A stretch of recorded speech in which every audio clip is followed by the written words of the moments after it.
और देखियो आज फेर हमरा लगे एगो नवका पार्सल आबि गेल अछि मीशो से और नया साल पर तो ई हम मंगेने छी अपन बेटी के लेल। तो चलो अहूँ सबके देखबै छी की पता नहीं केहन एलैया, पहिल बेर हम मंगेलहुँ हाँ। तो देखियो ओहिमे एगो नहीं दूटा जीन्स अछि, अहाँ सब जेना कि देख सकै छियै। तो ऑनलाइन जीन्स मंगबै ले ना बहुत मतलब दिक्कत होइत रहे छै। एखन देखियो खरखर के आवाज अबैत है रुकियो। और मतलब ऑनलाइन आइ तक हम नहीं मंगेने छलहुँ, पता नहीं केहन होबै छै। और अहाँ सब देख सकै छियै बहुत सुंदर जीन्स आयल। देखियो कतेक सुंदर जीन्स एलै से देख सकै छियै।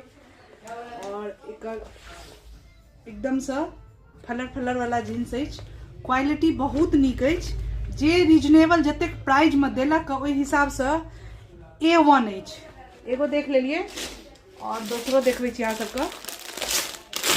तो यदि अहूँ सबका यदि जीन्स चाहिए तो फटाफट जाओ कमेंट्स में और लिंक या पीपी टाइप करूँ तो हम एक लिंक दऽ देब और अहाँ सब जाकर खरीद सकै छी। यदि जे खुदो पड़े छै में सब साइज भेट जायत अहाँ सबके, मतलब 36 साइज तक भेटत, 24 साइज से लऽ कऽ 36 साइज तक भेटत। और देखो कतेक सुंदर है, एकर कलर मस्त है। ये दुनू है नया साल पर आयल, हम अपन बेटी ले मंगेलहुँ हाँ।